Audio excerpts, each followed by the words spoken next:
welcome everyone. I appreciate everyone coming. It's nice seeing a lot of people in the room. I'm Aaron Hootery, president of the board, the MRC board, and I really appreciate you all coming today. We're very excited to present our 2024 annual meeting. Before we get going, I'd like to take a moment for safety. First off, I guess, for personal safety, if you need to use the bathroom, it's right out the door and to the right. For building safety, notwithstanding the weather we have outside, hopefully we won't have to deal with this, but go out past the bathrooms and take a right, or come back in right the way you came in, take a left and go back out the front doors. Those are your two emergency exits. We'll get this meeting started. And I'm supposed to turn on my microphone. All right, there we go. Go ahead and bring it closer. Good.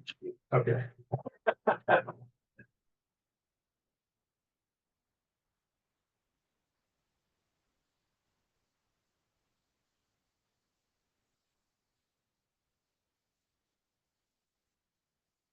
Pointing to something? No. Changing slides. No, try it. Make it full screen or? Oh, because down forward. I'm pressing up. All right. We want to try to make that full screen, or do you need those? I can't make it full screen and let you click everything. All right. So we have a full agenda today. We do have our guest speaker from the Maine Department of Environmental Protection, Commissioner Melanie Loism. Wasn't able to join us, but she will be joining us via Zoom. It was nice of Suzanne Miller to join us at the table. She's the director of the Maine Bureau of Remediation and Waste Management. May or may not be speaking depending on how the Zoom goes, but we appreciate you joining us. We'll also be conducting some board business. Presentation of the election, which is we're very excited about. We're going to hear from the board treasurer, Bell Ryder, with the annual treasurer's report and look at the 2025 budget proposal. We have our consultant, George Aronson, walking us through 2023 audits. Our executive director is going to review what we've accomplished this year and take a little look forward. We also have Gary Hartman and Kevin Hogan from Innovative Resource Recovery at the end of the table. They'll be updating us on their progress to reopen the Municipal Waste Solution Facility in Hamden. We're also going to hear from our vice president. There we go. Vice President of the MRC board, Karen Bissell, and our contractor design lab about their communication initiative. And then lastly, we'll open up the floor to comments from the public. I do want to remind people that wanted to speak today. This is our annual meeting, and this really isn't a question and answer opportunity, but we're very happy to take comments as board members, take comments from the public. So we'll help hold that public comment session at the end.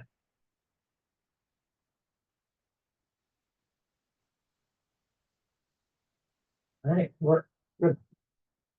All right, so before we begin, I just wanted to talk real quick. Again, very, very excited about the progress that we've made this year to reopen the facility. And, we had some new board members join us, didn't slow us down a bit. We kept our progress moving right along. The ongoing engineering work that we're seeing Innovative doing in the process testing, which means they're actually bringing in waste, running it through the equipment that is existing there now.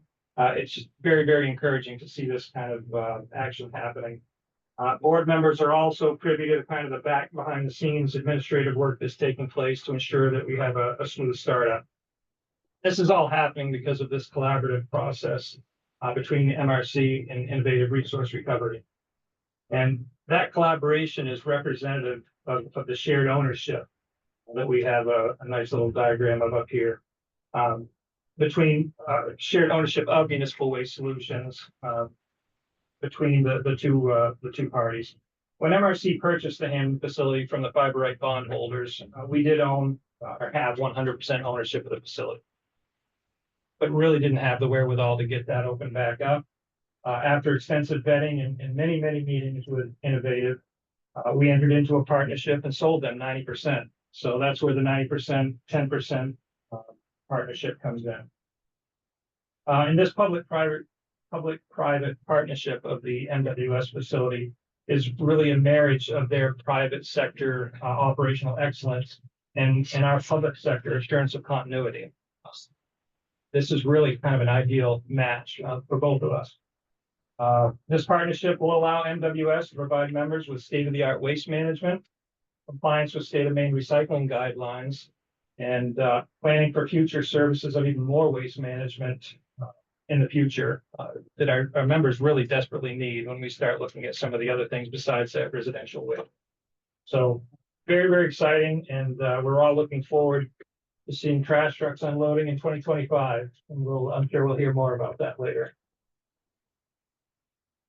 So I'm going to present how does that work? Would you just jump right into presenting, Commissioner? Yeah, people are now. Okay, so I'm pleased to present our guest speaker, Commissioner Melanie Loism of the Maine Department of Environmental Protection, as well as Suzanne, in case we run into technical difficulties. Suzanne Miller, Director of Maine Bureau of Remediation and Waste Management. Okay, we're good. All right. So here's the first slide. It's all over to you. All right, thank you. Let's see how this goes. Good evening. Can you all hear me all right? We cannot hear you, Melanie. Can you hear me at all? I can hear you, Bethany Levitt. I'm online. Hey, Are you muted? I am not muted. Oh, yeah. The computer volume's muted.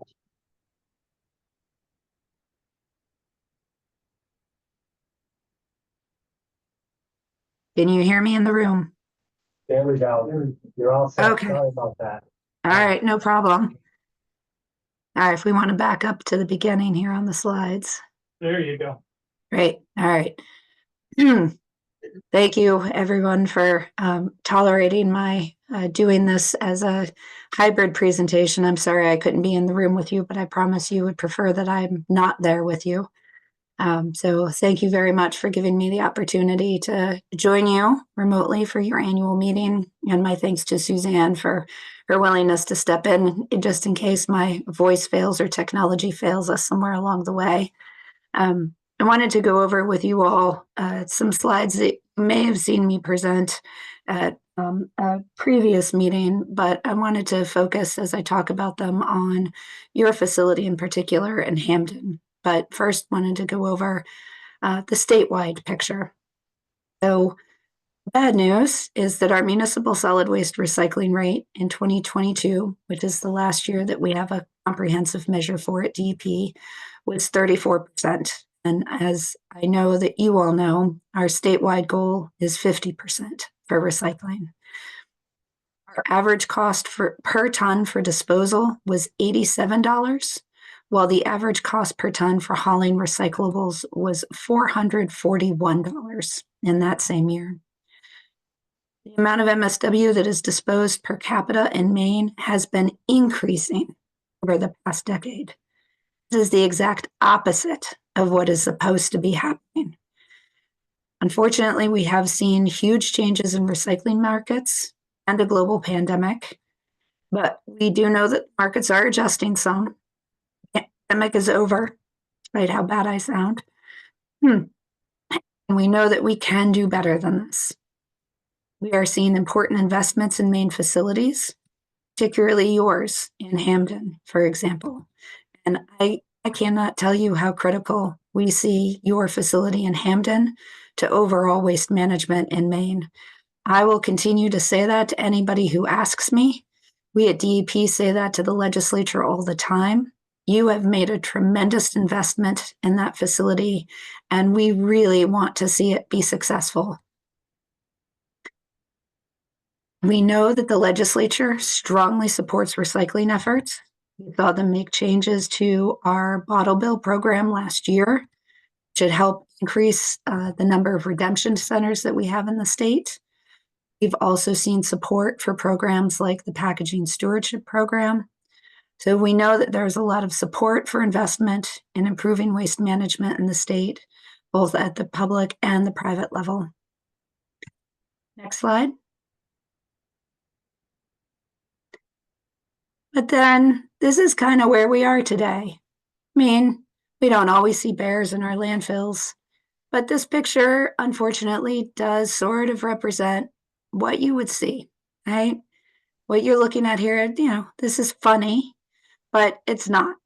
This is a giant pile of stuff that we could have done a lot of different things with than put in a landfill, right? You got mattresses, look at all that cardboard, you've got plastic. And every day when we don't have facilities like yours operational, we continue to landfill materials that we really could be doing better things with.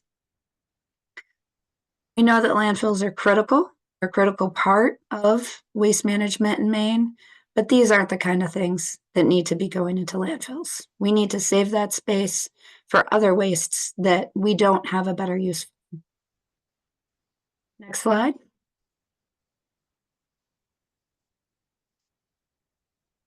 Let's talk about waste to energy. Methane from digesters or landfills can be used to generate electricity, can be used to fuel vehicles. We can use that electricity to run low emission condensing sludge dryers that could reduce the need for bulking, like we know waste management is going to do at the Crossroads landfill.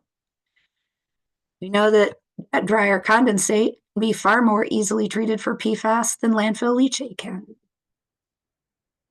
Electrical generation that's fueled by landfill gas, anaerobic digestion, and municipal solid waste in Maine can all qualify as renewable energy resources and can qualify for a variety of tax incentives under the Inflation Reduction Act. The Governor's Energy Office is about to release the state's energy plan. It requires us to meet 100% of our electrical energy needs without fossil fuel combustion by 2040. We're not going to be able to meet those goals with only wind and solar. We are absolutely going to need innovative technologies and facilities that are thinking about how to move us into the future, like your facility in Hamden. Next slide. All right, I'm going to do a room check here. Can you all still hear me okay? Because I can't see you and I can't tell how dreadful I sound in there. Sounds great. Yeah. Okay, great. All right, thank you. So Resource Recycling Systems, UMaine's Mitchell Center and the Center for Ecotechnology completed a food loss and waste study for DEP earlier this year. They found that 361,000 tons per year of food loss and waste are generated in Maine. Roughly a third of that comes from residences, a quarter of it's from farms and commercial agriculture. 141,000 tons per year comes from all other sources, such as food manufacturers, grocery stores, restaurants, and hotels. What you see here is EPA's wasted food scale, which gives us a guide for strategies to reduce the environmental impact of wasted food. Amongst the variety of things here and on the scale includes, and would just highlight for your purposes, anaerobic digestion. It is still a preferred option for managing organic wastes. As you all know, there are lots of different ways to manage organic wastes in Maine, and a whole lot of it is still ending up in people's trash cans. We have people who live in rural areas where composting is difficult. We still don't have a lot of composting facilities in the state. And so having an anaerobic digester as part of your facility in Hamden could be a critical part for helping us to manage that organic waste stream. Next slide. And then there's recycling. And we focused a lot on packaging in relation to recycling. I really hope that we're going to see a lot more investment in recycling infrastructure in the state. The Packaging Product Stewardship Program is supposed to help us make progress in that direction. That program was just recently adopted as a provisionally adopted rule, final rule by the Board of Environmental Protection. I do expect that we're going to see legislation related to that, the law that underlies that rule. So for those of you who are interested in it, I would just flag for you to stay tuned for that and that you may want to be involved in some of those discussions at the legislature this year. This program is supposed to accomplish two main goals. reduce the amount of packaging that enters the waste stream, and to increase the amount of recyclable material that is diverted from disposal. So as you're thinking about what kind of investments to make in your facility, what sort of equipment you want to use, I know that planning for what's going to be coming down the waste stream to your facility is going to be important in helping you make those decisions. It is hard for us to predict at this point what kind of effect the packaging stewardship program would have on that. We know what its intended effect is, but it's going to be hard to predict over what time frame we'll actually see those effects happen. So again, that's something I think that you may want to be tracking pretty closely as you're thinking about the kind of equipment that you're going to want to have at your facility.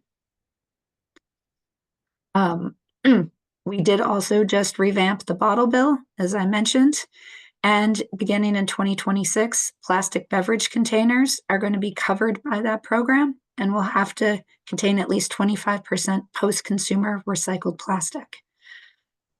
Other recent requirements for packaging also include a prohibition on the use of PFAS in certain types of fiber-based food packaging, which includes bags, sleeves, plates, bowls, closed and open-top containers, and food totes, which I didn't know was actually officially a technical term until just a couple of years ago.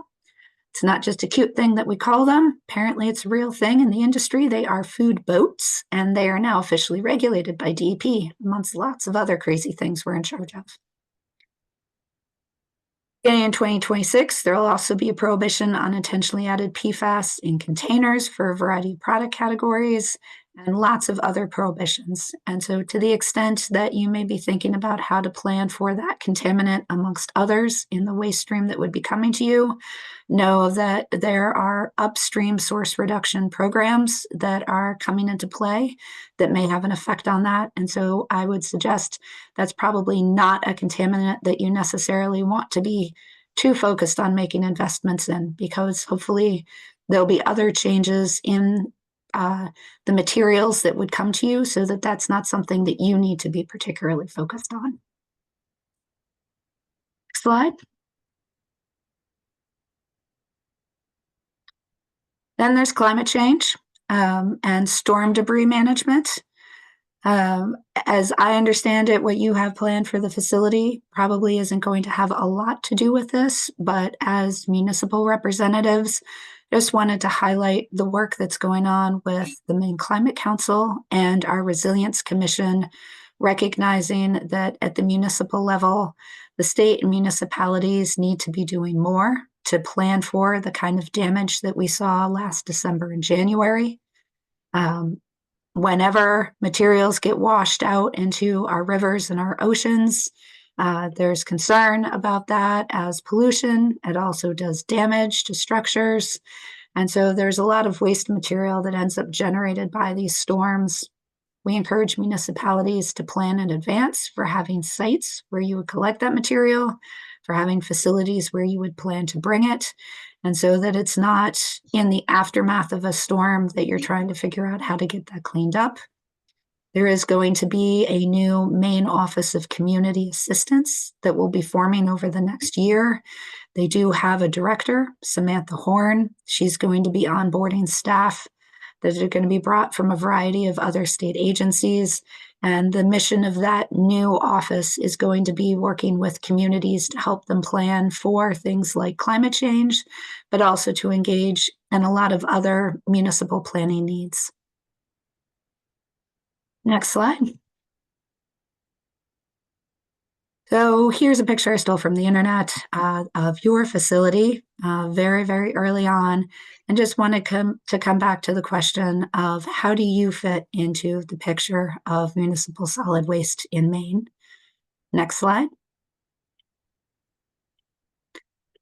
So your facility sometimes is referred to as a dirty MRF, which is a terrible term because people think that it's a bad thing.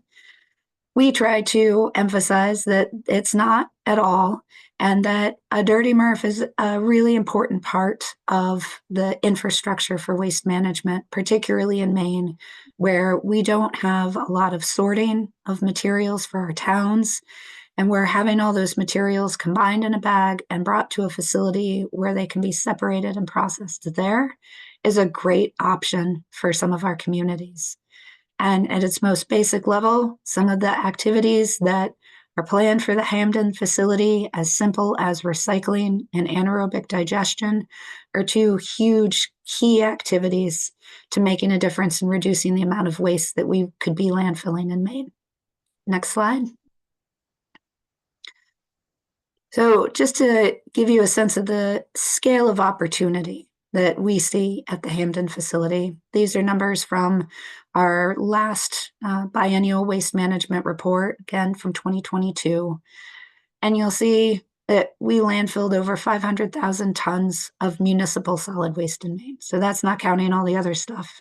There's hundreds of thousands of tons of other wastes, but just MSW was over 500,000 tons. And depending on how the Hamden facility is operated and structured, we understand it to have a capacity of somewhere in the range of 100 to 180,000 tons of processing capacity. So that's potentially 10 to 20% of all the MSW that is generated in the state of Maine. You have the potential to be able to help us do something with other than landfilling. And if there is any message that I could leave with you or with other people about the importance of that facility, that's it. That we are landfilling so much of our waste and we could be doing so much better with it. And that it drives me crazy when people question the future of the facility in Hamden, whether or not that's a good investment, whether or not the technology there makes sense. Because when we look at these kind of numbers and what we're seeing for the trends that I showed you at the beginning, it's hard for me to understand why anybody would question that this is something that we absolutely need to be doing. And so I want to thank all of you on the board, for the communities that have made this investment, that have stuck with that facility. I know this has been a really hard slog. We were so excited when Innovative came to the table with you all and was willing to make this investment. And I know we still have a lot of work to do with you all to help you make that successful. But I will just emphasize over and over again that that is absolutely something that we believe very strongly in and are committed to do whatever we can to help you with that. I think that's my last slide. So that was basically it. That was my looking ahead, just to say that's what I meant to cover. But now you get the cute picture to go with it. So that's all I have for you. Be happy to try to answer any questions, or Suzanne may be able to help me with that if we'd like to do that, or we could save it for later. Does the board have any questions for the commissioner or director? I've got to say, this was incredible. The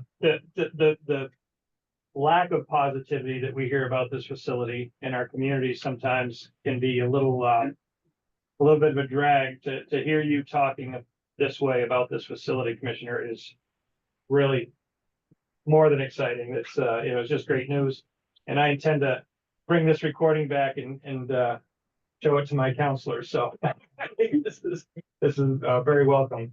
So thank you. You're very welcome. I just want to say thank you for all the work that you've done to support us through this process, but also just in general your work to to protect state of Maine resources. Really appreciated the hard work. We, coming from municipalities, understand that it's sometimes a thankless job. So thank you very much, both of you. If we have nothing else, we'll move on. Yeah, I would just like to say, thank you to you and your department. I'm boots on the ground at the facility with the Innovative team, and you guys have always been, open when we have a question, willing to sit down and talk about things. From the MRC and its members, I really appreciate the transparency and how you just make yourselves available when you seem to stumble a little bit or have questions. Thank you for that. Thank you. All right. Now on to some board business. First order of business is to approve meeting minutes from October 23rd, 2024 quarterly board meeting, November 7th, 2024 special board meeting, and then the December 3rd, 2024 special board meeting. I would take a motion to approve those meeting minutes, all three. I'd make a motion to approve. I'll second. Excellent. We have a motion and a second. Any discussion? Any comments about the meeting minutes? Hold it. Oh, there you go. No, you're good. Just a note that I was not present at the meeting on the 23rd. I had another commitment, but I was at the other two. So my voting in favor is to vote in favor of the latter two sets, not partially. I had to miss the December 3rd meeting, but I'm 100% in support of the results that came out of that meeting. I guess I also need to chime in. I missed the first, October and November meeting, but I was present for the December meeting and I approve, or I am in favor of the write-up of the December meeting. Okay, that's Bethany. That was Bethany. Yes, Okay. thank you. Excellent. All right. No other comments. I'll do a roll call vote since we're have some numbers online. Karen, Yes. Bill, Yes. Bob, Yes. Melissa? Yeah. Bethany? Yes, Excellent. For the December. Steve, are you on? He didn't make it. Okay. Paula? Tony? Yes. Excellent. And I'm a yes. Excellent. Yeah, election results. Exciting part of the meetings. Oh, yeah, and I'm moving the slides. Talk about election results. So we did wrap up the MRC election process this week. Just to kind of recap before we get into it, an MRC board member must be an elected or an appointed official of a member community, an employee of a member community, or a legal resident of a member community. All board members serve at large, which means they aren't just representing their community, they're representing all member communities and 200,000 residents in those communities. Member communities are able to nominate qualified individuals to fill these vacant board seats. The seats that were available or to be filled for this election were 3 full-year terms from January 1st of 25 to December 31st of 2027. 2 seats were to fill unexpired terms that end in December of 26. And then there was 1 seat, an unexpired term ending in December 2025. Member communities were able to submit votes for 7 nominees for the board. Each community is able to submit 1 vote, and that vote is weighted based on the percentage of the total tonnage of waste that they contribute to the MRC. Nominees receiving the most votes, the nominee receiving the most fills the first seat, the longest term, and that goes down until all seats are filled with the 1-year term at the end. So the results. Looks like Aaron Hootery received 36.84% of the votes. Karen Pacell, a brewer, received 22.05%. And Paula Scott received 11.37%. Paula of Hamden received 11.37%. So that fills the top 3 seats, which are the full 3-year terms. In order, coming up next was Steve Lewis of the town of Boothbay with 8.38% of the votes. Rebecca Hapgood of China receiving 8.1% of the votes, and that fills our 2 unexpired 2-year terms. And then lastly, Bell Ryder came in with 7.76% of the vote to fill that 1 unexpired 1-year term. So as you can see, we had a lot of votes there at the end, had to kind of expand that out to the percentage points to make sure that we got the seats filled correctly, because we were coming in with a lot of 8% of the votes there at the end. So I'm very happy to have all these people join us on the board. Lots of good work to do, lots of hard work still to do. Can I take a vote on this? I didn't have it down for one. No, the election results are the election results. Yeah, great, excellent. So that finishes up my part, and I am now going to introduce our board treasurer, Bell Ryder. Thank you, Aaron. MRC has 4 key cash accounts that we manage that reflect our financial strategy and operational excellence. Our primary operations account, which handles all MRC expenses and revenue from dues, management services, and site leases, currently stands at $360,750 $360,780. This account is the financial heartbeat of our daily operations.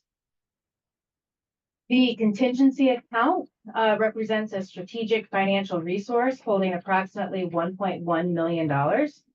This high-bearing interest account is a sweep account, and it was revised from the proceeds of the MWS sale in 2023 after carefully addressing all liens and taxes. Looking ahead to the fiscal year 2025, MRC plans a comprehensive review of our investment strategy. Depending on board approval, these funds will be strategically positioned to maximize returns while minimizing risk. The next account is our distribution and development account, currently containing just about $352,000. As the name suggests, this account is dedicated to distribution and development initiatives. We recently transferred $345,000 from a closed investment account, which will be carefully repositioned in investments during 2025. We maintain a small account at another financial institution that has approximately $500 balance. This is to facilitate specific banking requirement for CD purchases and investments at that financial institution.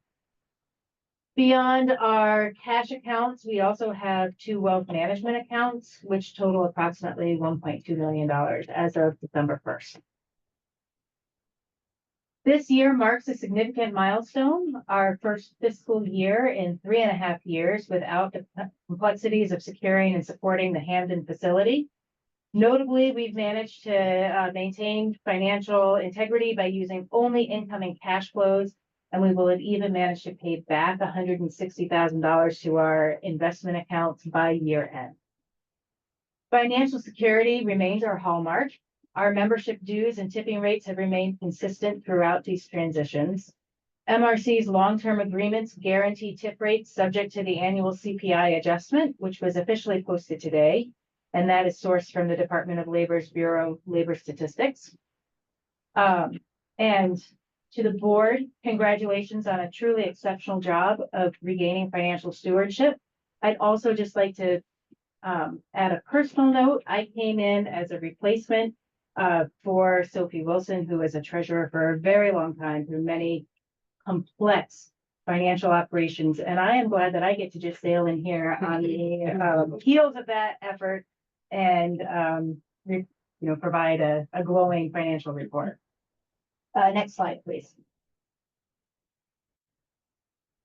This is our proposed FY25 budget, presenting it today. We will vote on this in the January budget or in the January meeting. Pretty consistent financial strategy, minimal changes from the previous year. The overall budget is up approximately $10,000. On the revenue side, dues, lease payments, and most income streams remain status quo. The notable shift is the absorption of previously grant funding for staffing. Now that goes into normal administration expenses.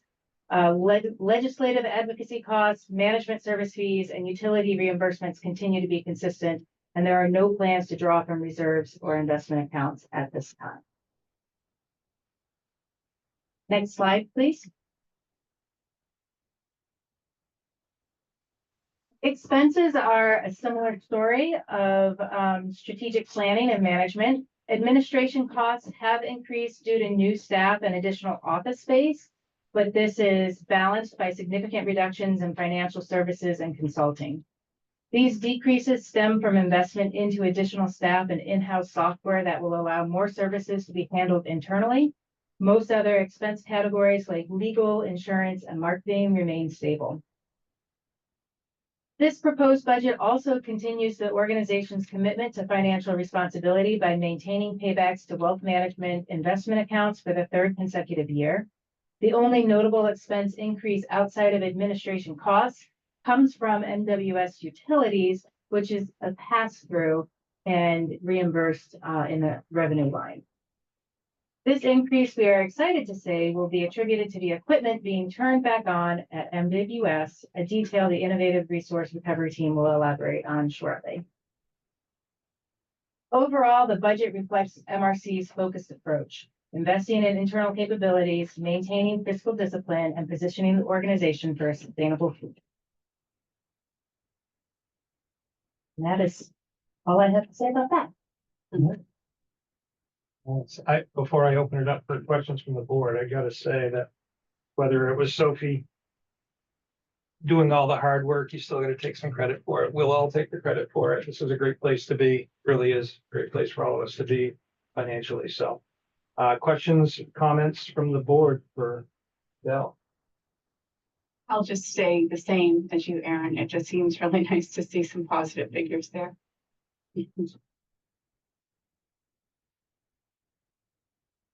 All right. All right. So, talking about outside consultants, we'll turn it over to George Aronson, our consultant, to talk about the 2023 audit. Before we start, I was talking with you earlier and I can't remember the exact number. What year did you start with us? Okay, 1989. 1989, a guiding hand as, oh, yeah, turn your mic on. Okay, There you go. yeah, 1989. So I've been to a few of these annual. Yeah, I bet you have. So I'll turn it over to George with our consultant from Commonwealth Resource Management to talk about the 2023 audit. Thank you, Aaron. Next slide, please. Okay, just to step back and take an outside view of the MRC. It's when you're inside, you see one big picture, and that's why you need outsiders to give you a different set of eyes and some more perspective. The big sense is that the MRC has handled its funds basically in two, I'll call them cost centers: the fiduciary fund, which is representing the interests of the joining members as a whole, and then the general fund, which is the administration activities done by the MRC. Those roles have changed over the last few years, and we'll talk a little bit about that going forward. You've also heard references to two key financial transactions in the last 2 years. 2022, when the MRC was able to purchase the assets of Coastal out of receivership as part of a comprehensive, I'll use the word settlement, and they formed MWS LLC as a limited liability corporation to own those assets, to keep them separate from the MRC itself, in hopes that there would be an opportunity to bring in a private partner and share in the ownership. And that was one way to facilitate that process. In 2023, June 30th, that finally happened. And Innovative Resource Recovery was brought in to purchase 90% interest of MWS LLC. At that time. To go forward, it was not only a purchase and sale, there were also amended site lease and service agreements put in place. The MRC signed an agreement to provide certain ongoing services, and there was a forbearance agreement. The closing binder is yet fixed, so if you really want to refer to the details, you can go, and that's a public document. The point is that all this has to be accounted for in conformance to generally accepted accounting procedures and done carefully. And frankly, it took a little time, and perhaps more than it should have, but here we are. Finally, we have a completed 2022 audit, which was approved at the October meeting. My understanding is that the 2023 audit is in complete form, but it's not going to be voted on until the January meeting. Or you have? We're gonna vote on it. Oh, great. That's another business meeting. Finally. Okay, so, but the results and the numbers are here, so we could go forward, knowing that the outside looks and the outside forceps have spoken, and we'll look at the results in a minute. The big picture, again, as Val mentioned, there are cash and investment accounts. There are various accounts receivable, fewer now than previously when the MRC was back collecting tip fees. The Hamden site, ownership of that, I'll talk about all of that because the accounting treatment has changed along with the new arrangements. And now there's this line item, equity in MWS LLC as a 10% position that the MRC has. Liabilities, accounts payable, and then at one point there were outstanding liens, loans, and other debt obligations. Talk about that in a minute, because the other good news is those are now gone. So let's just go straight into the next slide. Okay, so I'm not the auditor. I'm a consumer of the audit results. As somebody who's worked with the MRC for a while, I've worked with the auditor to make sure that all the information they need is provided and that they understand what they're given. So Heather Esty and Curran is the auditor of Hamden, Maine.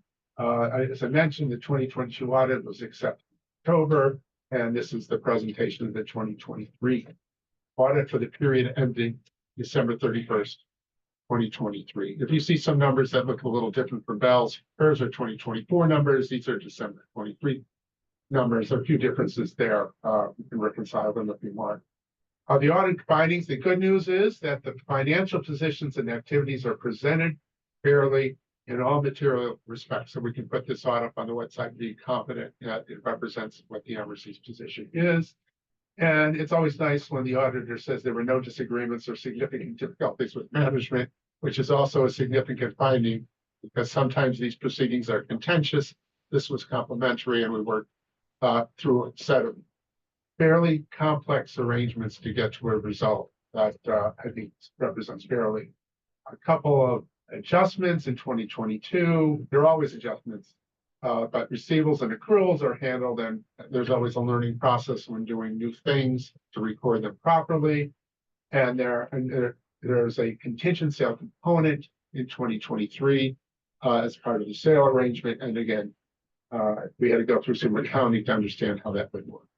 So the valuation methods, I'll talk about those in a minute. Next slide, let's look at some numbers.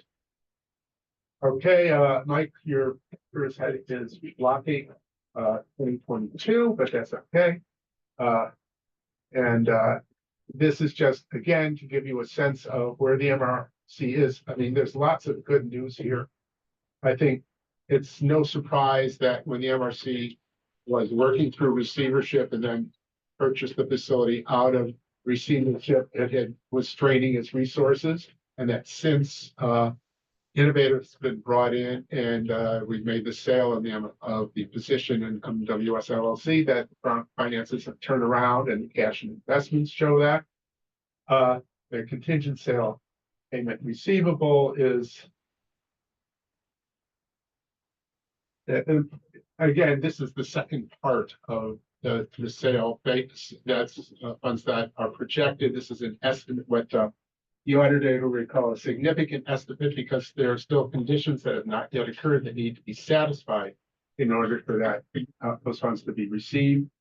The investment in the Hamden site, and for some reason, what's on the screen looks a little different than what I thought it would look.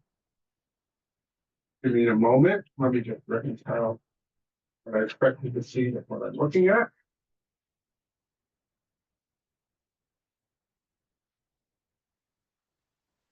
And well, something happened with the slide, but I think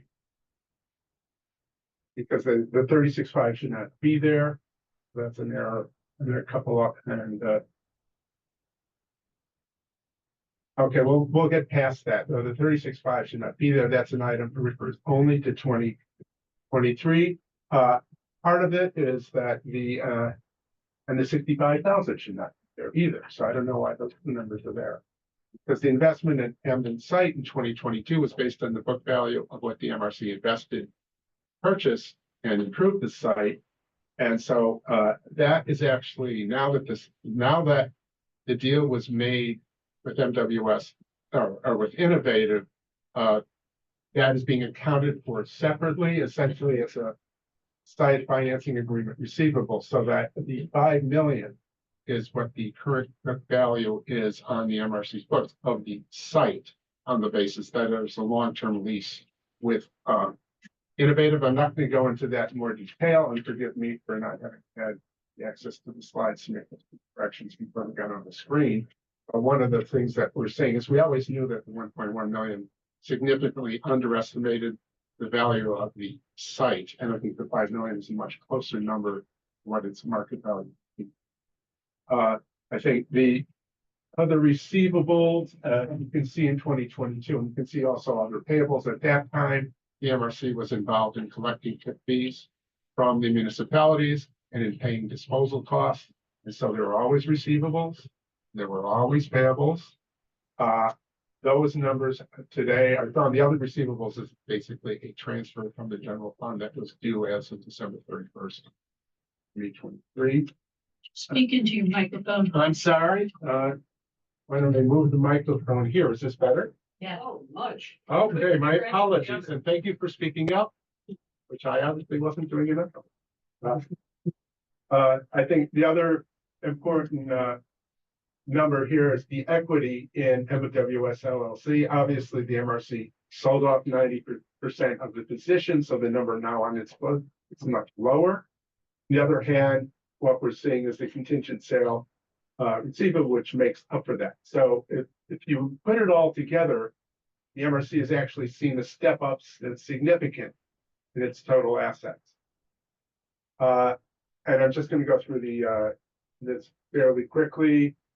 Looks like the liabilities are presented the way I put them forth. What we end up with, and you'll see by 2023, a lot of liabilities that were on the books in 2022 wiped off with the sale, and so there are no liens, no property taxes payable at that time, from that time on the MIC's books, and no debt. Bottom line is net position is essentially doubled over the period, and I think that the MRC is financially going forward in a much better position to meet the needs of its joining members. So my apologies if not all that was audible. I'm happy to take questions, and my recommendation to the board would be to, subject to questions, would be to accept the audio as presented. Okay, thank you. Appreciate the detail there. Do we feel that errors are just something on the screen at this point? Just the way it got transposed and put onto the slide? Is that the only issues we're really looking at, George? Yes, the totals are correct, and I would just have the minutes represent that the 36.5 and the 65 somehow crept on and should be removed. Any questions for George from the board regarding the 2023 audit? I'm super excited that kind of gotten caught up. It took us so long to get our audit straightened out. And you said it was difficult. There was a lot going on, but very happy to see 23 closing out before the end of 24. Questions? Yeah, we're a 10% shareholder now in the company that owns the Hampton plant. Are we at some point going to see the numbers that represent the plant operation?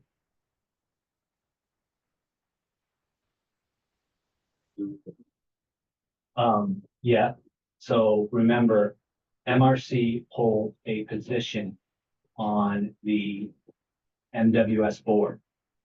And we review those numbers in our quarterly stakeholders meetings. But those numbers, are held with those being their business numbers, and their financial statement are held as confidential numbers. But we do have a seat on the board, and we see all the mechanics and everything that moves for the numbers. And Michael, if I can add that as part of the accounting process, there was interaction between our auditor and Innovative to exchange some information, and we were careful to both treat the information with confidentiality and yet get to a point where we could represent the equity in MWS LLC at a level that made our auditor comfortable that it was fairly presentable position. Thank you.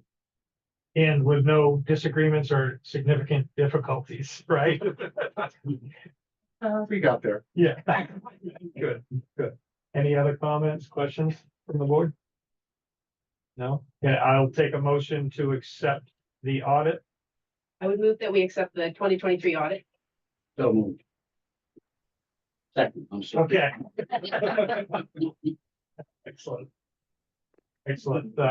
With no other discussion, I'll take a roll call vote. Karen? Yes. Bill? Yes. Bob? Yes. Melissa? Yes. Bethany, Yes. let's see, Paula, Yes. and Tony. Yes. Passes, and we've got one more audit in the books. Love it. All caught up. Yes, yes, exactly. That was something that we really pushed hard to get both George and Michael to make that happen by the end of the year. So very happy to be approving that. Next, I'm going to introduce our tirelessly hardworking Executive Director, Michael Carroll, as he presents a look back at our efforts in 2024 and then a little bit forward as well. Thank you, Aaron. And I have a lot to say, so I'll be reading a lot. It's been a busy year for the MRC, with the Hampton facility now under the care and management of Innovative Resource Recovery. We've been able to step back from those daily operations and refocus on our core mission, staying informed with municipal solid waste trends and developments. Some of the year's highlights include MRC's legislative engagement. This year has been a particularly active in waste management legislative at the state level in Augusta. The MRC has been present, proactive, and closely engaged with key legislation on potential regulatory changes. A prime example is our significant involvement with the Extended Producer Responsibility Program known as EPR. EPR is a groundbreaking packaging law that requires corporations and manufacturers to contribute to the recycling costs of their packaging, providing reimbursement to municipalities for material handling and disposal. While acknowledging the complexity of EPR, the MRC recognizes the substantial potential for our members in the municipality and Municipal Waste Solutions, MWS, processing facility to serve as a crucial asset in this program. We collaborated closely with our members. The DEP EPR team also worked with us to address any concerns during the EPR rule drafting process. MRC submitted testimony at each round of public commenting to ensure that the MSW facility meets EPR compliance and is eligible for member municipalities to receive EPR rebates that use the MWS facility for processing. Our vision is for EPR program to support a forward-thinking approach to recycling and solid waste management, with the MWS facility serving as a central hub for member compliance and data management. Other legislation milestones was LD 1660, Act to provide that advanced recycling facilities are subject to solid waste regulations. LD 1660 became a law, but not the first go around. Once again, MRC submitted testimony on behalf of the members.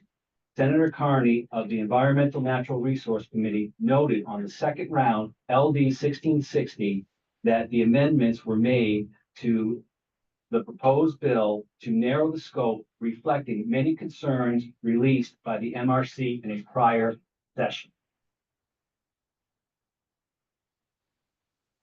Also this year, the MRC board approved revisions to our bylaws to accept new associate members. This expansion demonstrates the commitment to sustainable waste management solutions and will strengthen our voice in Maine's waste management landscape. New associates members will benefit from competitive tipping fees, but not less than current MRC members. MRC representation in legislative and regulatory matters, access to regional waste services, annual MSW waste recycling data tracking and reporting, community outreach and engagement resources and educational resources, and much more. Lots of time was spent on the road this year with community and member engagement.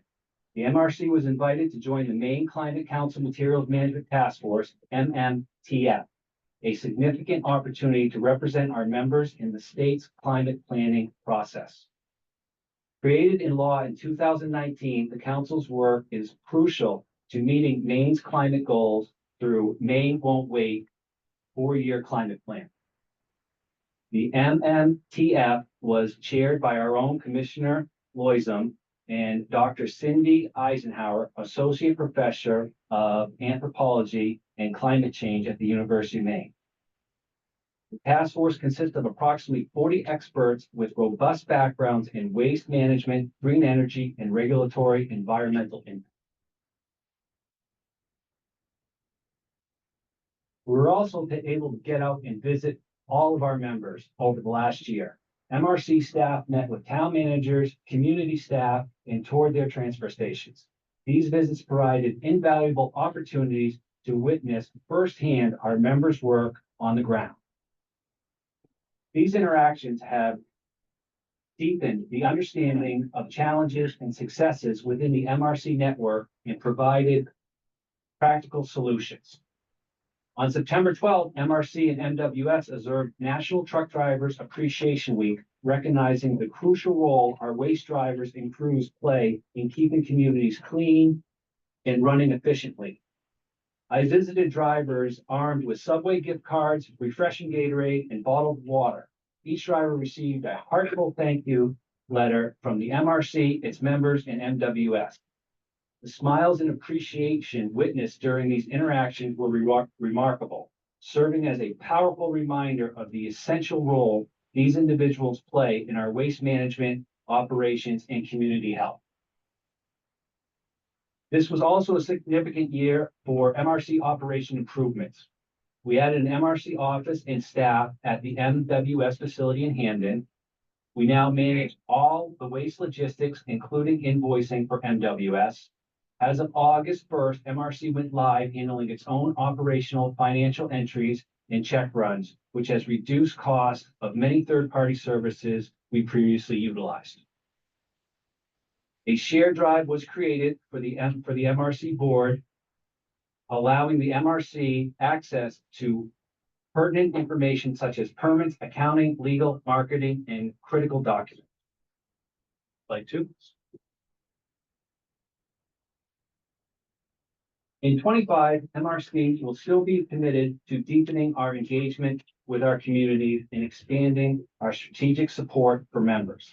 Our mission extends far beyond waste disposal. We are a comprehensive resource dedicated to advancing sustainable waste management practices in Maine. Throughout the past year, we've actively demonstrated our commitment in transparency by hosting numerous facility tours to diverse stakeholders. Prominent groups including Brewer Council, National Society of Professional Engineers, Blue Hill Surrey Solid Waste Recycling Committee, and state legislature like former Maine Senator Peter Lightford, Representatives Dick Campbell, and Stephen Foster have also visited the facility. These tours will continue in 25, not only showcase our operational excellence, but also foster understanding and collaborative among community leaders and waste management professionals. MRC education incentives will take center stage in 25. We're making substantial investments in creating comprehensive education materials, including detailed literature and engaging video content. These resources will provide our members and their communities with an in-depth insight into waste processing, recycling best practices, and the intricate operations of the MWS facility. By desensitizing the recycling process and clearly communicating the do's and don'ts, we aim to significantly escalate Maine's recycling rates. MRC's recent survey completed by 115 member communities this year data will be all compiled and analyzed in 25. The data will be used to add value to MRC members. We will explore potential synergies like backhaul, milk run strategies, develop and collaborate solutions for equipment procurement and recycling volume optimization. Beyond those incentives, MRC continues to serve as a critical support system for the communities. We will continue to assist the members in contract negotiations, equipment purchase insights, active legislative monitoring in Augusta, and strategic consulting. We are not just a disposal management group, but we are a proactive partner committed to advancing sustainable waste management across Maine. Next slide. In conclusion, as we reflect on 24, it is clear that the MRC has made significant strides in various areas to our organization, from improving our back office systems to engaging with our communities through focus groups and public events. We continue to evolve and strengthen the organization. The MRC is particularly pleased with the accomplishment of our partner, Innovative Resource Recovery, over the past year. While the board and its members are eager to see the facility operational, we appreciate the approach Innovative has taken. Their commitment to thorough research, due diligence, and careful investment reinforces our confidence that we made the right decision in partnering with them. Innovative is clearly focused on doing things right at the start. The MSW facility, set to become operational in 2025, represents a significant milestone in our waste management strategy. Once fully commissioned, the facility will be capable of processing approximately 180,000 tons of municipal solid waste annually from MRC and local communities. Beyond our immediate operational goals, the facility plays a crucial role in supporting the state's diversion objectives by transforming municipal solid waste into valuable resources. By producing renewable natural gas and recyclable commodities, we are actively contributing to more substantial waste management approach focused on reducing, reusing, and recycling. Process made at the MWS facility in 24 and our engagement with important legislative developments demonstrates our unwavering commitment to being at the forefront of waste management in Maine. Looking ahead to 25, we are excited about opportunities to refine and expand our services, and expand our membership, and contribute and shape the future to waste management in our state. Thank you. Thank you, Mike. Thank you. That's a lot. We're busy. Yeah. Yeah. I'll open up to the board. Any questions or comments? Just, thank you and kudos for the amazing job that you do every day and for getting us to this point. We would not be here if it weren't for your leadership and your vision and your attention to detail. So many details. Thank you. Thank you. Great comment.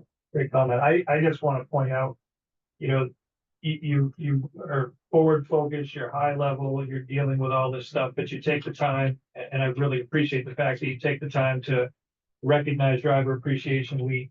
I know in Bangor, our contractor employs drivers that are out there on these trucks every day, providing just excellent service to our community.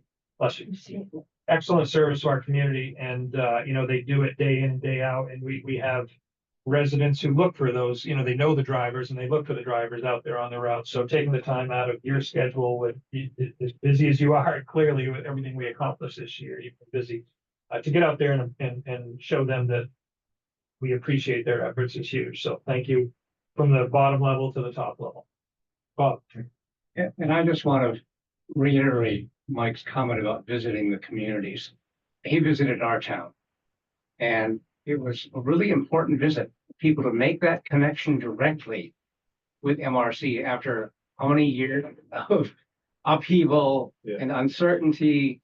Having Mike's stable presence there in the town with the town manager, with our transfer station guys, was really important. And I'm sure that every single town he visited, and there were a lot of them, benefited from those visits, and their confidence increased because of them.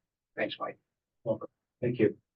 Many evenings talking to Mike after I get out of work around 5, and he's like, yeah, I'm on my way to XYZ to talk with the council or the, you know, the select board. So a lot of effort went into that 10-minute synopsis. So thank you.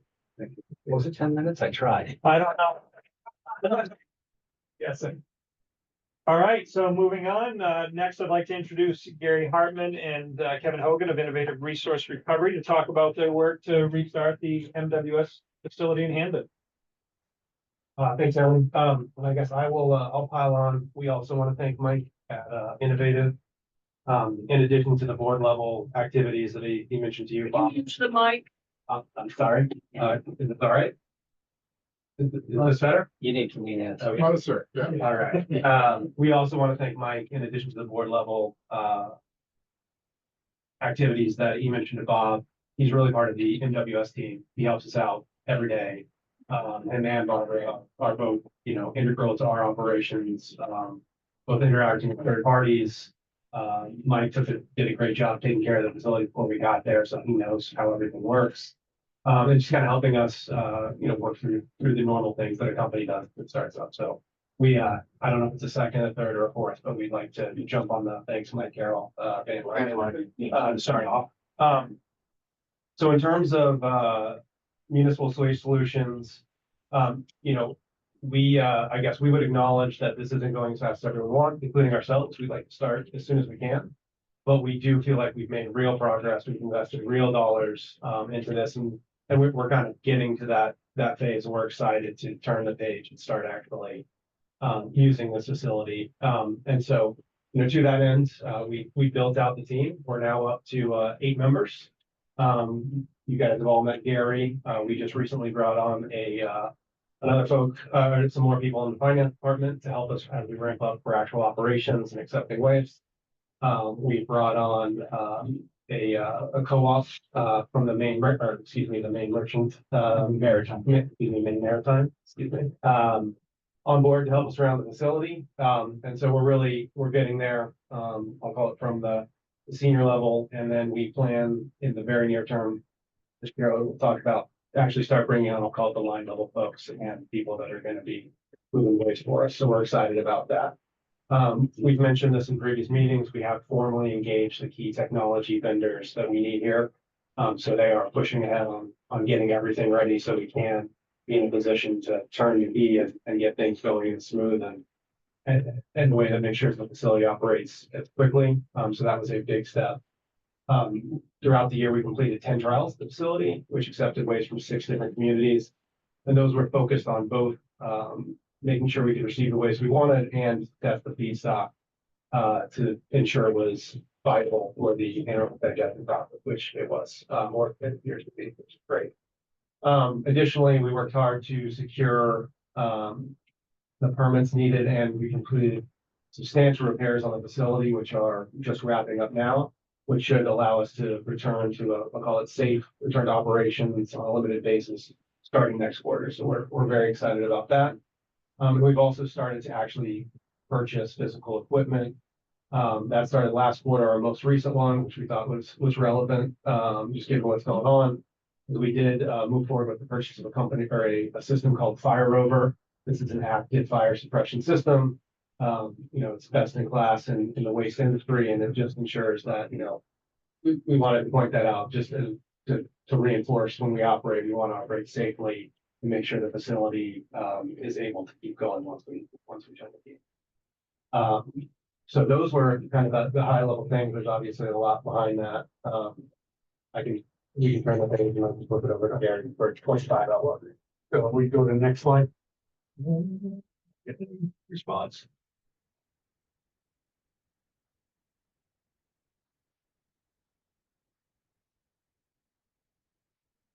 Yeah, thank you. I'm Gary Hartman, for those that haven't met me. I'm very excited to share the updates and where we're going for 2025. And excited to be part of the team here. As we discussed, we continue to expand the team. I've relocated to Maine, so I'm a Mainer now. And we continue to work through firing the plant back up, getting it ready, and ensuring from a safety point of view that every aspect is in place. And as I just want to add for us that are working on a plant, Mike left the plant in a very favorable state. So again, to add on to what Mike's been doing, in the past, he was in charge of making sure the place stayed in that safe state. He did a great job, and we're recipients of that. So as we move forward, into the next phase where we're looking at starting to take waste into the facility. We're getting and acquiring the rolling stock, the yellow iron that is needed to move the waste around. We're procuring that, we're securing that, and there is some lead time associated with some of the waste packages that is required for that equipment. So that has put us into the next year timeframe to start dropping waste on the floor. As we talked about, we continue to hire staff after the holidays, and I've been working with Maine Maritime to get co-ops, working with the outreach program, getting interviews set up. We'll be hiring some key individuals right after the holidays and towards the first of the year, as well as equipment operators to run this equipment that we'll be procuring to actually handle the waste.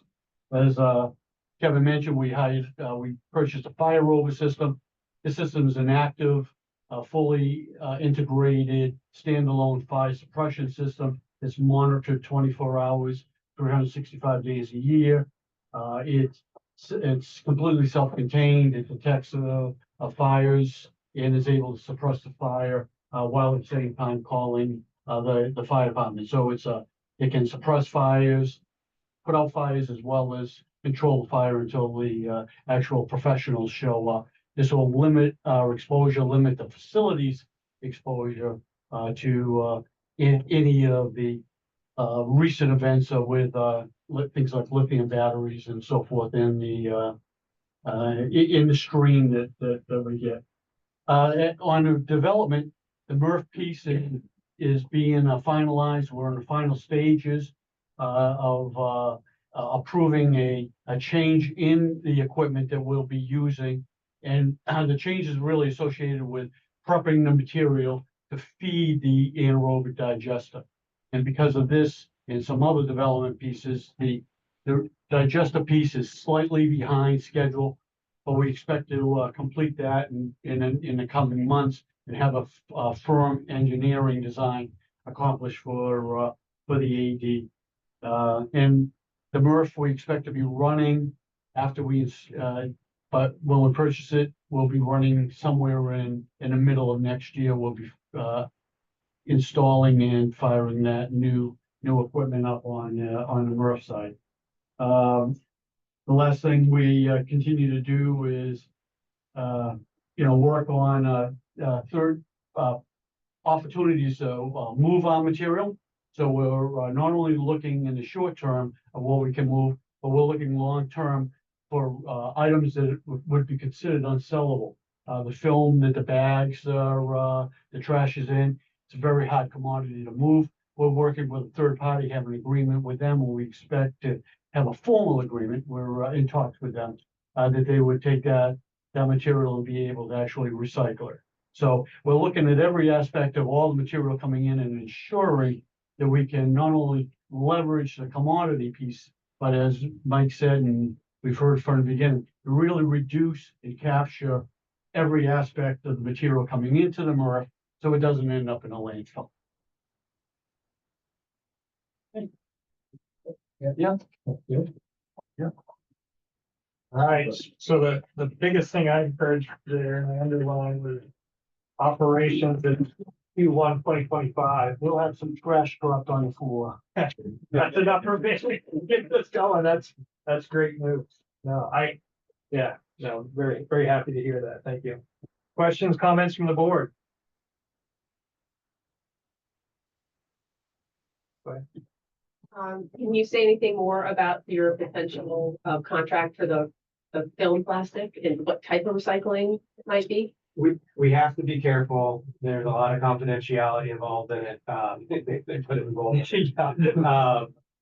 It's the truth is they would be likely densifying it and sending it out to the Gulf Coast, where they would recycle it, through chemical recycling. That's the current outlook, that's kind of their business model. But they have indicated they have several outlets, so their technology is more on getting it in the state where it's pure, and then they can ship it out. And so they basically clean it up further from what our MRF does, And then they're able to send it to a number of different applications. And so we don't have perfect insight into that, but it's basically at that point a recyclable product. Thank you. I think that's. Um. I think you guys were a little bit, light on the fire rover. This fire rover was a last minute, add-on, we'll say. This is several $100,000, commitment made, and it is amazing what this thing can do. Basically, the waste is constantly being monitored for temperature change. So if anything were to increase, it can be dealt with immediately. You know, in the past with these facilities with lithium batteries and heat generating and smoldering, this is just an amazing commitment from Innovative to do. And I commend them on it because we probably would be putting waste on the floor a lot sooner. But this fire rover has to be installed on the tip floor. Like a lot of the changes that we are making at the facility or they are making at the facility, it's a big facility. It's 150,000 square feet. They can be made while waste is coming in. But this particular purchase that was just decided on last couple months needs to go on the tip floor. And I commend them for spending the dollars. The facility already has a sprinkler system and all that. I commend them for spending the dollars and going to this next level. It protects the facility. It protects the community. It's just an amazing purchase. We talk about that private sector operational excellence, I referenced in the beginning, that's exactly the kind of thing where you find a problem more quickly, you deal with it, and then you stay in operation and keep processing that waste and not sending it to a landfill. So yeah, 100% agree with that. Huge investment, beneficial investment. Thank you. Anything else? Great. We're gonna go ahead and move on. Gonna introduce, once again, Vice President of the Board, Karen Passau, and Jessica Massey from Design Lab to talk about our new communications initiative. Oops, we missed that slide, didn't we? You guys have seen us before, although less cleaned up.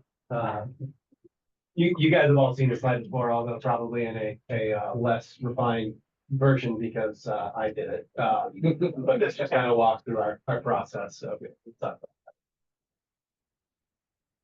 Now, we'll move on to our communications initiative.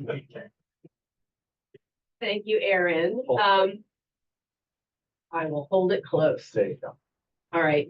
Having served on this board since 2013, I'm very excited to talk with you all about the significant communications initiative that MRC is undertaking and to introduce you to the consultants we've brought on board to provide us a professional guiding hand. This effort is very long in coming and encompasses a multifaceted set of goals and objectives that include educating the public on who MRC is and what we do, raising MRC's profile, improving communication with our members, enhancing MRC's education and outreach efforts, and making MRC the go-to entity for waste and recycling in this part of the state. As many of you know, MRC's legacy goes back more than 30 years to the early 1990s when PERC, which then was the newly constructed privately owned incinerator in Orrington, was on the verge of bankruptcy.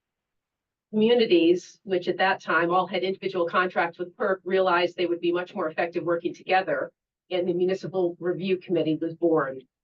The MRC helped the communities and PERC navigate that first crisis along with numerous other challenges throughout the years, all while maintaining fee stability and strengthening members' positions to the point where MRC members ended up with a 25% ownership stake in that facility.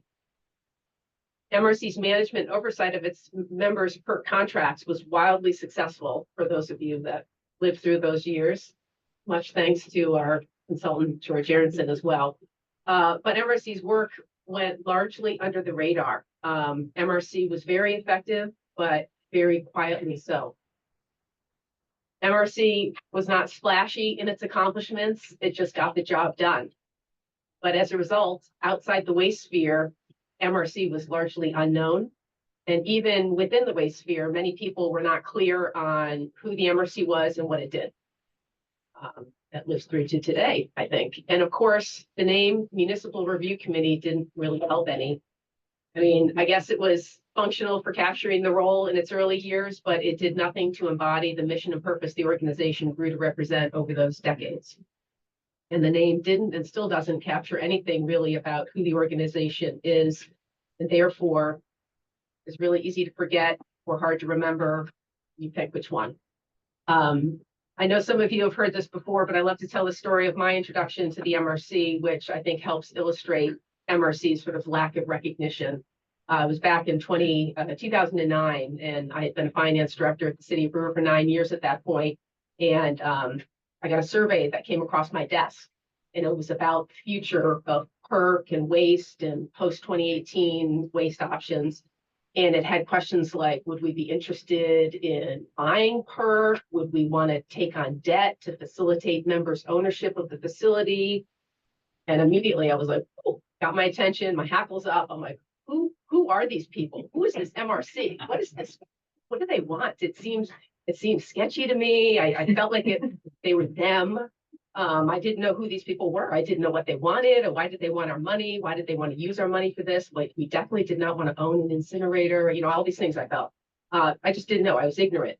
But as a result of that survey, it piqued my interest. I started attending MRC meetings and got involved and quickly learned that MRC was not them. MRC is us, and is just volunteers, municipal volunteers trying to do the best they can for their communities. But fast forward to 2015, and it was the same lack of understanding of who MRC was that became a serious obstacle in our efforts to get our members to sign on to the new post-2018 next generation waste plant in Hampton. It was a real struggle. In many cases, as we went to communities, people were much more familiar with and felt a kinship to and could relate better to PERC than they could to MRC. We had to spend a lot of time and energy convincing people of our sincerity and our expertise. Hindsight's 2020, of course, but after that bruising campaign, we really came to the realization of the importance of MRC improving our visibility and recognition out in the community. So it's been a long time in coming, but what better time to launch this initiative than now? The opening of the Municipal Waste Solutions plant represents a chance for MRC to refresh and rejuvenate its lead and to reintroduce ourselves to our members, local and state legislatures, the general public, and the whole region that we serve. It's also an opportunity to renew and reimagine, and looking forward, as Mike mentioned, to expand our mission to help Maine communities to handle waste in an affordable, environmentally responsible way. A form of rebirth, let's say. Attention is going to be focused on the plant, and so by association, the MRC. So it's an ideal time to reintroduce ourselves to the community. And one of the more groundbreaking elements of this revitalization, and I don't think I'm letting the cat out of the bag too much here, but will be an update to our name, Municipal Review Committee. Sorry to say we're not going to get the big reveal today, but we can look forward to it in 2025, along with many other good things. We know change can be hard, but after 32 years, it's time to forge a more outward facing and community oriented path. I think it's time. So along with a new name, what is this reimagined MRC 2.0 going to look and feel like? Well, with the plant opening on the horizon earlier this year, MRC put out an RFP for services firm to help us figure out what that might be and to revamp our marketing, communication, and outreach efforts. And we had 2 main companies submit proposals. The board unanimously selected Design Lab from Millinocket. They have a very impressive resume. I encourage you to look at their website, and they provided a very compelling presentation to the board. So we have a couple representatives from Design Lab here today. Jessica Massey is a partner, and she's going to share a little bit about how the firm approaches a project like this, the benefits that it can produce for an organization, and what they've already done so far with MRC and what we have to look forward to, and a bit about the timeline, deliverables that we'll see. But before I hand it over, I wanted to share a little humor with you, so you can go to the next slide. I ran across this a couple months ago, and I thought it was very apropos to our undertaking. So first, there was the Municipal Review Committee, And then maybe we call ourselves MRC now, which is at least easier to say. But what will come next? Who knows? As far as I'm concerned, it could only be better. So, Jesse.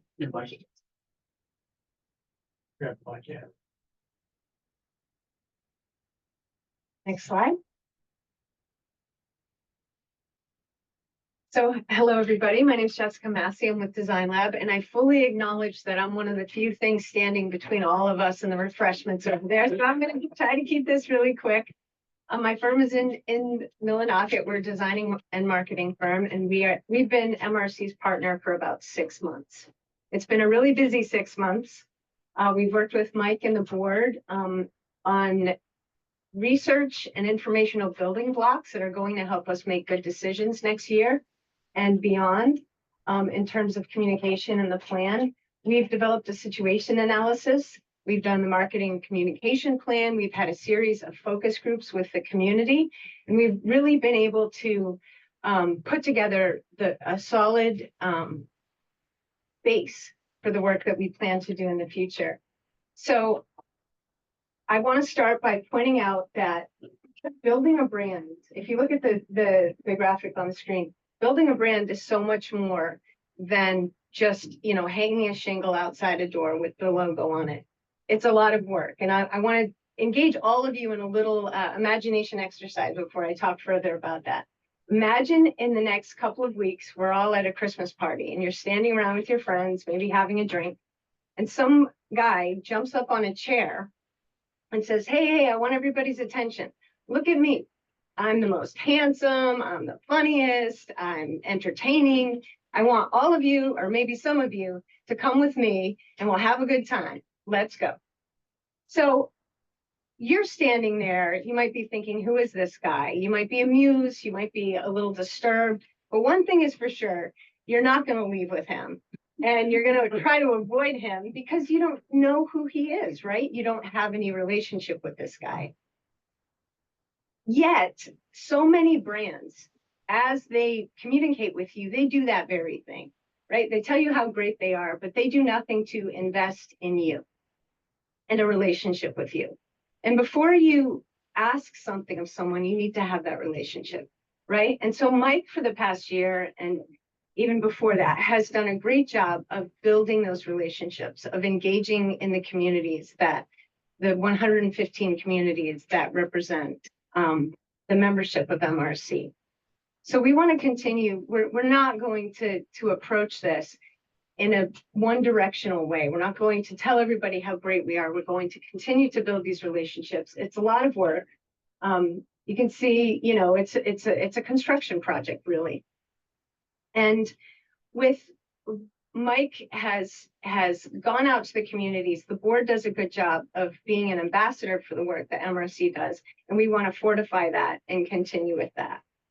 So we have a plan in place. The timeline in terms of the new brand rollout, it depends on some factors, but you'll see in the next 6 months, starting January 1st, you're going to see a lot of trash talk, right? In the best way, although I don't think we'll be using the word dirty mirth, which was tonight was the first time I heard that term. But we'll continue the work of building relationships, which are the lifeblood of a brand. And I think the time is right. I mean, waste is kind of having a moment right now.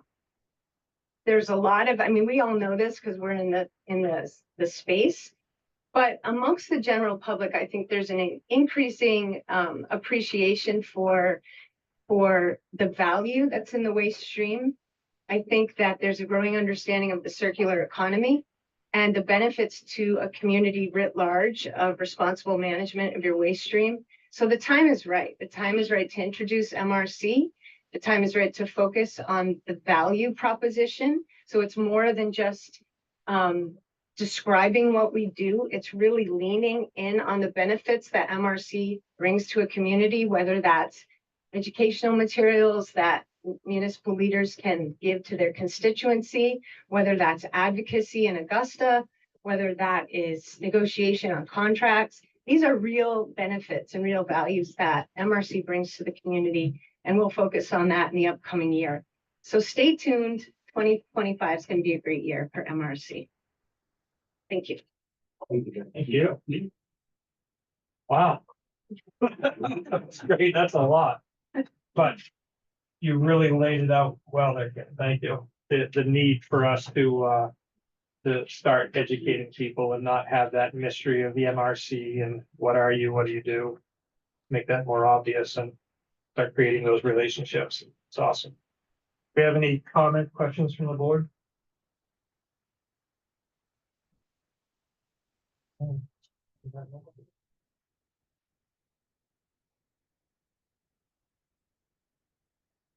Dates. Next slide.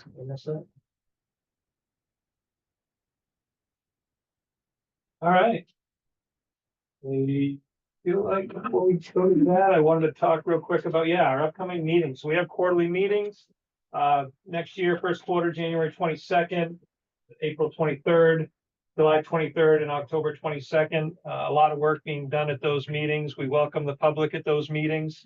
And those are opportunities. When I talked about today being a public comment session, during those quarterly meetings, we really do open it up for a conversation with the public when they have questions about what we're doing, how we're doing it. And it's just a great way to keep in the loop with what we are doing to reopen that facility in Hamden.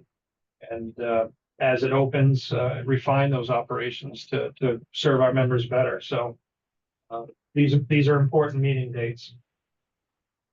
I will open it up to board comments. Any final comments from board members? Bob?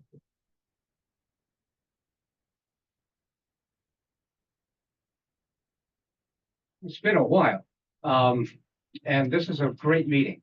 Finally see some light at the end of the tunnel. And I just wanted to make a few comments of my own in appreciation for all the work this organization's been doing.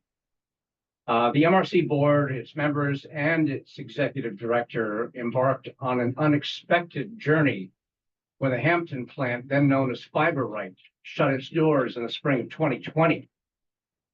While it's still too early to claim complete success, the signs are clear.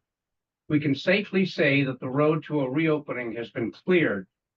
The MRC has a partner it can trust, leadership that understands the direction the MRC needs to take, and 115 dedicated communities that have stayed together and persevere. This is not an insignificant accomplishment. And in retrospect, it's remarkable how well matters have moved forward. I'm reminded of the values the MRC community shares: mindfulness of the environment with close attention to sustainability, a commitment to support one another, whether we come from large cities or small towns, and support for the circular economy by recycling and repurposing municipal solid waste. We've focused relentlessly on keeping tipping fees in line with our agreements, and we remain convinced that none of us can do it alone. We're always stronger when we stay together. We know we need one another. We know that when we pull in unison, we accomplish much. Throughout this process, I've never received the impression that one community takes the partner communities for granted. Every member of the MRC is indispensable. Every member has a unique and important perspective to bring to the table. We continue to face enormous challenges. In many of our communities, recycling reimbursements have decreased. Tipping rates to get materials into the recycling stream have almost tripled. Transportation costs continue to grow, and tonnages we discard are going up, not down. This will begin to change when the Hampton plant is operating again. We will always be more efficient when we aim for regional solutions to our challenges. If we look hard enough and dig deeply enough, we'll find opportunities instead of burdens. Sharing transportation resources, working to implement extended producer responsibility legislation, pooling resources to dispose of tires and bulky waste. These are just a few of the challenges we can turn into opportunities. I urge our communities to stay the course, to take it one step at a time, to persist, and to continue along our road to a successful reopening of the plant. Thank you.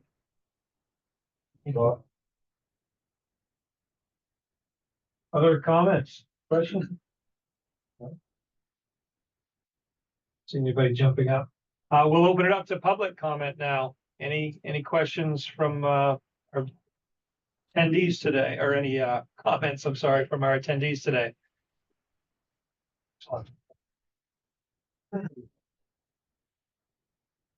How should we do this? Just Yeah, 30 I know. seconds? Holiday, yes. All right, I hope it's not too heavy. Closer to your. This all right here, George. Right? There you go. My name's Ed Spencer. I'm a resident of Old Town, which is not an MRC community. But we host the Juniper Ridge state-owned landfill, which is a problem for us. We don't need to describe what a horror show it is at times to, my wife and I live within 2 miles of it. I had to call in an odor complaint today. We see seagull migrations heading there, crows, there's dozens of eagles on top of the thing. And so I'm just here to ask for your help in diverting just as much as you possibly can from a landfill. Okay. And I think it's important that we work together. We're not always gonna, have the exact same approach, and maybe we'll get into that on January 22nd something. But for example, Mike mentioned LD 1660. Well, I'm one of the founding members of a group called Don't Waste Maine, which is self-explanatory, and to an extent, we're all part of that group. Anyways, the advanced recycling, I think, was hatched by some of our members. We engaged with a guy named Peter Blair from Just Zero, who, if you ever get a chance, is a brilliant young person investing his life basically in helping people divert from landfills. And the MRC worked on that. We all worked on that together and had a successful outcome. And another shout out to Senator Carney. But like Commissioner Loisem said, we're in a tough situation here. The numbers are going the wrong way. So I don't know how many of you are baseball fans, but let's hope we can have a turnaround on the order of what Chris Sale did. Not when he was with the Red Sox, but when he went to Atlanta. George knows what I'm talking about. I think he was National League MVP this year. So in short, I hope that a year from now, we can be here and we really have a lot to celebrate. And I think there's some legislation on the horizon that can help all of us too. So let's be aware of that and try to help each other. So thank you. Thank you, Ed. Appreciate it. Other comments? I'll try to speak up. I'm a recent resident of, he's okay. They won't hear you online. Okay. I'm a recent resident of Orono and have just learned about your organization. I found this very helpful hearing about this. My question is, what do towns have to do in order to join the MRC? Do they pay money? What do they do to join? You say you have 150 members. 115. Oh, 115. Okay. So what are those what does it mean? Is Orono a part? It is. Okay. Is there so nobody knows what the town has to do? All the joinder agreements are on our website, so you can see Okay, exactly good. what the requirements are there. Okay. Yeah. I'm also extremely concerned about the Juniper, the landfill, the Juniper Ridge. And it's just, I'm so glad that recycling and all of this refurbishing is going ahead, but that's going to take a long time. And in the very immediate future, we have to really stop Casella from having more waste brought to that site. Okay. I hope that you can help with that. Thank you for your comments. Appreciate it. Who is this lady? Oh.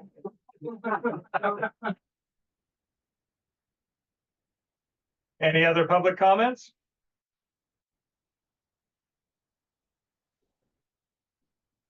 All right, we do appreciate the public comment. Public comment is really a vital part of a transparent and robust public process, which we're all members of municipalities. We live this every day.